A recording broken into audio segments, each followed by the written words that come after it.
Welcome to EduCasts, home of EduCasters. If you have ever watched a student stare blankly at a whiteboard, seemingly listening but retaining absolutely nothing, you have witnessed a failure in information processing.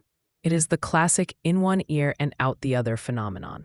But as educators, saying they just aren't paying attention is a bit of a cop-out.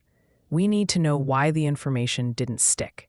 We need to look under the hood. For the last half-century, the dominant framework for understanding how humans learn has been information processing theory, IPT, emerging in the 1950s and 60s as a reaction against behaviorism, which treated the mind like a black box that we couldn't look inside. IPT decided to crack that box open.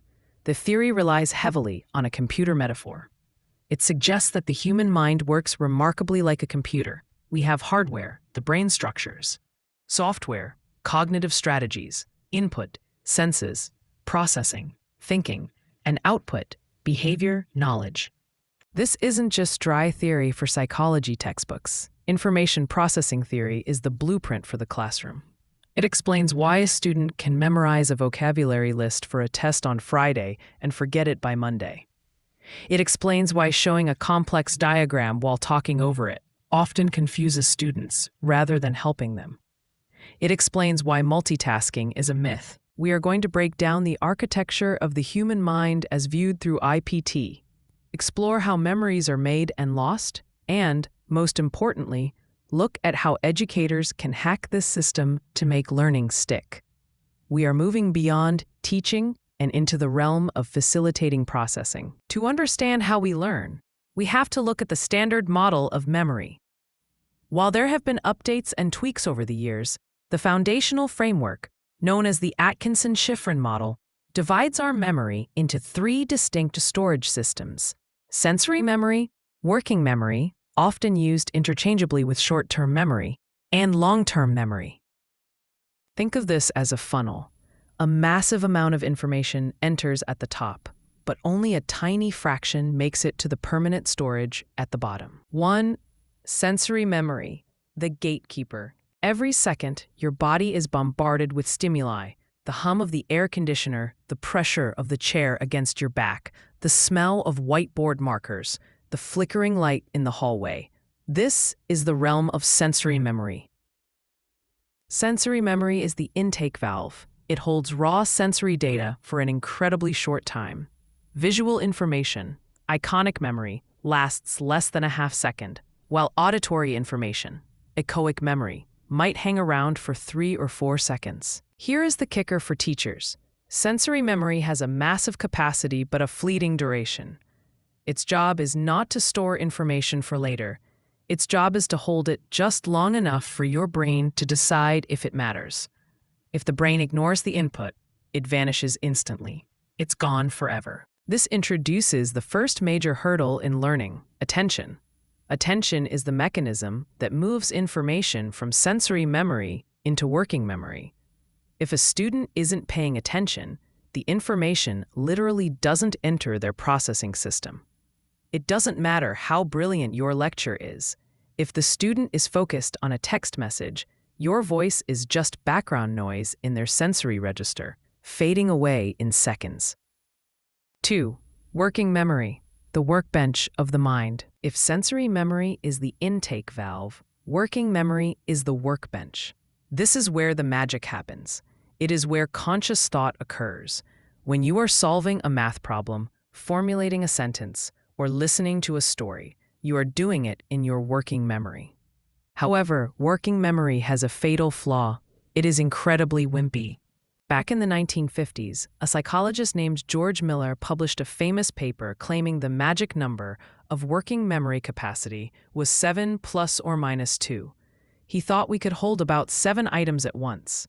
Modern research suggests Miller was actually too generous. The real capacity is probably closer to 4 distinct chunks of information at one time. Not only is it small, but it's also temporary. Without active rehearsal, repeating it to yourself, information in working memory decays in about 15 to 30 seconds. This is the bottleneck of learning. You can have a student with high intelligence and great motivation, But if you overload their working memory, they will fail. Imagine trying to pour a gallon of water into a thimble. It doesn't matter how good the water is, the thimble can only hold so much. When a teacher asks a student to listen to me, look at this graph, and take notes, they are often jamming that thimble full until it overflows. This is what we call cognitive load, a concept we will revisit later because it is arguably the most important takeaway for educators. 3. Long-term memory, the library. If you manage to keep information in your working memory and process it deeply enough, it moves to long-term memory, LTM. This is the hard drive. Unlike working memory, LTM has a practically unlimited capacity and indefinite duration. We have never found the full indicator on a human brain. LTM is organized into schemas, mental frameworks, or file folders. We don't just throw memories into a pile, we connect them. If I say dog, you unlock a schema that includes barks, fur, loyal, and maybe Labrador. LTM is generally divided into declarative, explicit memory, facts and events. This splits further into semantic memory, general knowledge, like Paris is the capital of France, and episodic memory, personal experiences, like I went to Paris last summer. Procedural, implicit memory, how to do things, riding a bike, typing, or decoding words while reading. These are memories you use without consciously thinking about them. The goal of education is simple. Move information from the workbench, working memory, to the library, long-term memory, and file it correctly so it can be found later.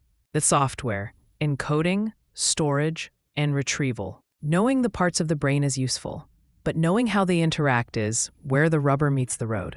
This is the processing part of information processing theory. Encoding, making it stick. Encoding is the act of moving information from working memory to long-term memory. But not all encoding is created equal. In the 1970s, researchers Craik and Lockhart proposed the levels of processing theory. They argued that how you think about information determines how well you remember it. Shallow processing. This is rote memorization or focusing on superficial features. For example, looking at a word and noticing it is written in uppercase letters, or repeating a definition 5 times without thinking about what it means. This creates weak, fleeting memory traces. Deep processing. This involves focusing on meaning. It's connecting the new information to something you already know. This is called elaborative rehearsal. Here is a classic example. If you are trying to memorize the date 1492, shallow. 1492, 1492, 1492, 1492. Deep. Columbus sailed the ocean blue in 1492. That's late 15th century. That's right before the Reformation started in Europe. Deep processing builds bridges between the new info and your existing schemas. The more bridges you build, the easier it is to cross back and find that memory later. Storage. The importance of schemas. Imagine a library where the librarian just throws books on the floor in a giant pile. Technically, the books are stored, but good luck finding Moby Dick. Effective storage relies on schema theory. A schema is a cognitive structure that organizes knowledge. When we learn something new, we try to hook it onto an existing schema. If a student has no existing schema for a topic, learning is brutally hard. This is why reading a text about quantum physics is impossible for a layperson, even if they understand every individual word. They have no mental hooks to hang the new concepts on. Expertise in the IPT view isn't just knowing more facts. It is having highly organized, dense schemas. An expert chess player doesn't see individual pieces. They see patterns and chunks. This frees up their working memory to think about strategy. Retrieval. Finding the book. Retrieval is the process of accessing information from LTM and bringing it back into working memory to use it. There are 2 main types of retrieval. 1. Recognition. The answer is right in front of you. You just have to identify it. Example, multiple choice tests. 2. Recall. You have to pull the information out of thin air. Example, essay questions. Recall is much harder, but it strengthens the memory trace more than recognition. This is why testing yourself is a better study strategy than rereading your notes. Forgetting usually isn't about the memory disappearing. It's about retrieval failure. The book is in the library, but the index card is lost.